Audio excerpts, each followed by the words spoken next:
जय हिंद विद्यार्थी मित्रांनो.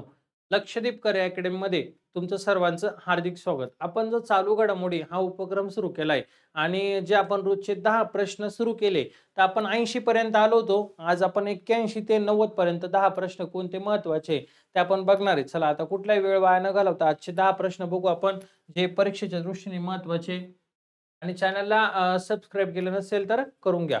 81 नंबरचा प्रश्न बघा. 2024 चा यशवंतराव चव्हाण राष्ट्रीय पुरस्कार हा कोणाला जाहीर झालाय? राणी भंग व अभय भंग यांना जाहीर झालाय 2024 चा यशवंतराव चव्हाण राष्ट्रीय पुरस्कार. त्यानंतर बघा 98वे अखिल भारतीय मराठी साहित्य संमेलनाचे स्वागताध्यक्ष. लक्षात ठेवा, स्वागताध्यक्ष सांगितलंय इथं.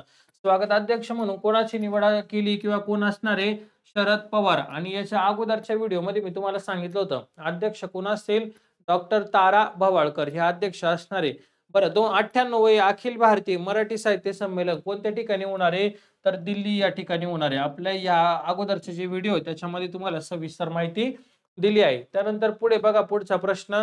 98वे अखिल भारतीय मराठी साहित्य संमेलन परिसराला कोणाचे नाव देण्यात आले आहे?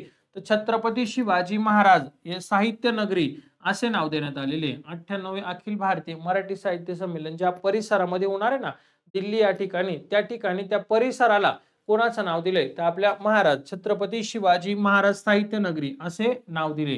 त्यानंतर चला पुढे बघू, पुढचा प्रश्न.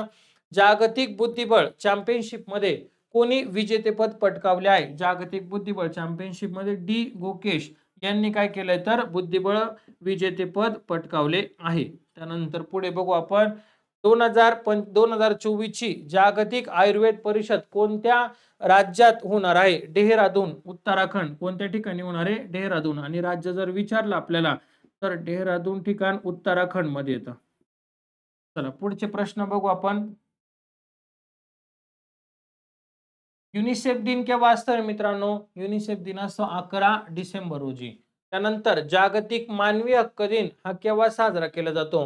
हा बऱ्याचदा रिपीट झालेला प्रश्न आहे. याला IMP म्हणू शकता तुम्ही किंवा त्याला स्टार करून तुमच्या नोटबुक मध्ये इथं हायलाइट करून ठेवा. बऱ्याचदा 1 मार्क जातो. परीक्षेला मागे पण सांगितलं होतं की दिनविशेषवर आपल्याला 1 मार्क येणार म्हणजे येणार.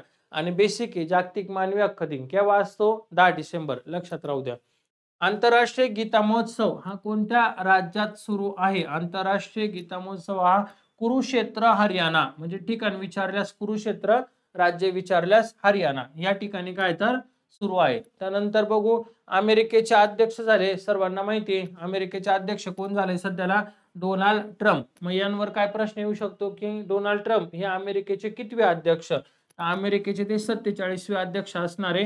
महत्वाचे लक्षात ठेवा. आता सध्याचं करंट आहे, तुम्हाला आता लक्षात राहील, परंतु याला जर नोट डाऊन नाही केलं, लिहून नाही घेतलं किंवा व्हिडिओ जर सेव्ह नाही केला तर कालांतराने तुमचा विसर पडणार आणि हाच 1 मार्क जाऊ शकतो. त्याच्यामुळे परीक्षेला असे प्रश्न येतात, तिथं आपण काळजीने हे प्रश्न मारले तर आपल्याला नोकरी लागते.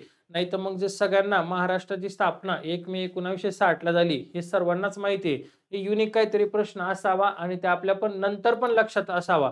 यासाठी सराव महत्वाचा आहे. स्वतःच्या नोट डाऊन स्वतःची वही असणं गरजेचं आहे. त्याच्यामध्ये लिहिणं पण महत्वाचं आहे. लक्षामध्ये, कारण कसं आहे, मागे एकदा सांगितलं होतं की एका जागेसाठी 100 विद्यार्थी येतात. मग आपण किती 99 ला मागं फेक टाकायचं आपल्याला. मग कसं? या पद्धतीने. लक्षात. चला पुढचा प्रश्न बघू.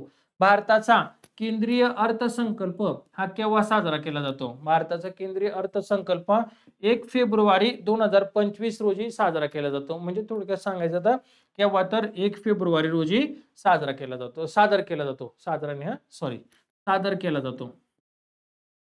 चला, असेच व्हिडिओ महत्त्वाचे IMP प्रश्न जर तुम्हाला आवडत असेल किंवा परीक्षेच्या दृष्टीने महत्त्वाचे वाटत असेल तर आमच्या चॅनलला नक्कीच सबस्क्राईब करा. धन्यवाद.